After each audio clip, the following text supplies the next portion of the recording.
Comment choisir son routeur et le configurer pour un résultat optimum ou mieux, comment créer son réseau Wi-Fi et l'étendre sur une distance importante, quel que soit l'équipement que vous utilisez.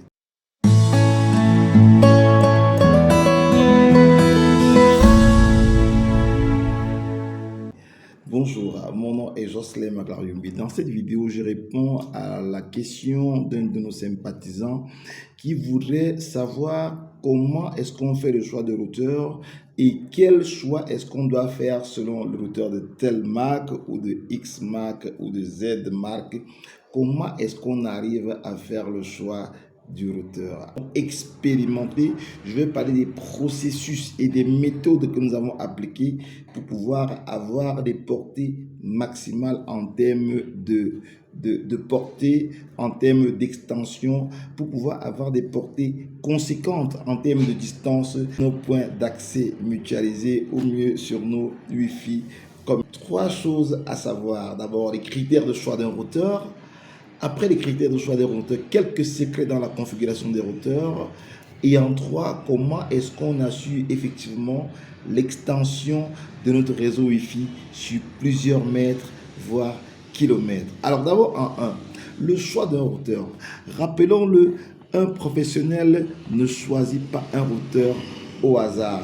Il faut choisir un routeur selon deux critères. Et les deux grands critères de choix d'un routeur sont son chipset, c'est-à-dire son microprocesseur, et ses fonctionnalités. Généralement, les chipsets Atheros sont les meilleurs chipsets en termes de routeur réseau sans fil dans la norme 802.11 des 2.4 GHz et des 5.8 GHz. Le chipset Atheros est grandement conseillé parce que non seulement ils ont une bonne puissance et ils ont une bonne résistance face à l'environnement africains. Ils sont, on pourrait dire, tropicalisés, même s'ils peuvent marcher ailleurs dans un autre environnement plus glacial. Donc, retenez les deux critères, les deux principaux critères de choix d'un routeur, le chipset, qui est le microprocesseur, et les fonctionnalités. Nous devons savoir en termes de fonctionnalités, les routeurs ont des fonctionnalités diverses et variées. Il y a des routeurs qui ne font que AP, il y a des routeurs qui ne font que client, il y a des routeurs qui font AP et client, il y a des routeurs qui font AP client et repeater, il y a des routeurs qui font AP client, repeater et bridge. Donc voilà les deux grands critères de choix d'un routeur. Alors maintenant, rentrons un peu dans les configurations en deux. Quelques secrets pour la configuration des routeurs. Alors, si vous voulez avoir un résultat optimum quand vous configurez votre routeur, il faudra penser déjà dans l'interface de configuration du routeur à mettre un pays où la législation, la réglementation n'est pas très rude en termes de propagation de fréquences. Le plus souvent, nous conseillons de mettre la Chine, même si vous n'êtes pas en Chine, de mettre la Chine parce que la Chine est beaucoup souple en termes de réglementation. Quand vous mettez un autre pays où la réglementation est rude, alors la puissance déployée du routeur ou la pire puissance isotrope du routeur est atténuée parce que dans ces pays, la réglementation est un peu dure. La réglementation n'est pas open, n'est pas ouverte complètement et vous avez des grosses difficultés pour pouvoir atteindre des portées importantes. Alors en 3, comment est-ce qu'on arrive à étendre un routeur, comment est-ce qu'on arrive à étendre un réseau Wi-Fi sur plusieurs mètres, sur plusieurs kilomètres? Alors, simplement, il y a des routeurs qui ont ce qu'on appelle la fonction de WDS, pour Wireless Distribution System, qui permet de mettre deux routeurs en relation et les deux routeurs étant en même temps des access points. Tenez par exemple, je prends ce routeur-ci et cet autre routeur-ci. Ces deux routeurs, s'ils ont la fonction WDS, en les installant à une distance proportionnelle de, je vais dire 500 mètres, 800 mètres, celui-ci fait un access point et l'autre fait un access point. Mais les deux ont une fréquence, on va dire fréquence de connexion, de transmission qui permet à ce routeur d'être un access point lui aussi de l'autre côté et à cet autre routeur d'être aussi access point. Donc, on dit que les deux sont reliés par le principe du WDS, de Wireless Distribution System.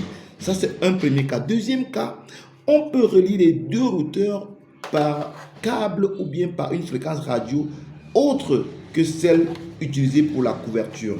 Alors, rappelons, en télécommunication, on parle de deux grands principes de couverture pour dire l'accès au client et aussi de transmission pour dire l'interconnexion entre les différents access points. Donc, voilà les deux principes sur lesquels on peut se baser pour faire des extensions de réseau Wi-Fi sur plusieurs mètres, sur plusieurs kilomètres. Alors, j'espère que j'ai répondu à la question de notre ami qui voulait savoir de façon spécifique comment est-ce qu'on fait le choix du routeur. Alors, deux principes de choix des routeurs, le chipset et les fonctionnalités.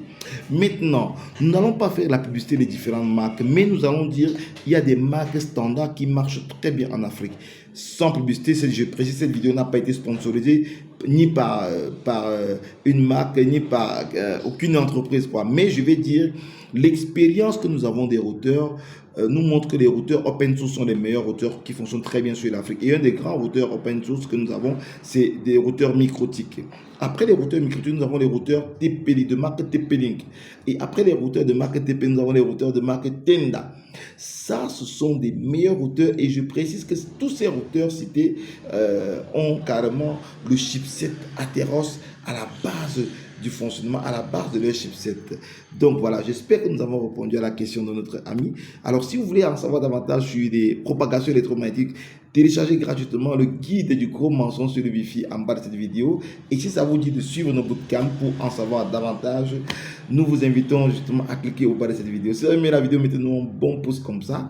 Et puis, si vous connaissez des techniciens, des ingénieurs qui sont en quête de compétences et qui aimeraient aussi partager cette vidéo, partagez-la au maximum pour qu'on puisse avoir un impact global et qu'on puisse effectivement former une masse critique de techniciens et des ingénieurs dans les réseaux sans fil pour effectivement construire des réseaux Wi-Fi large bande sur toute l'Afrique pour réduire la fracture numérique et finalement faciliter la connectivité en Afrique. Quant à moi, je vous dis ciao, à très bientôt dans la prochaine vidéo. Bye bye.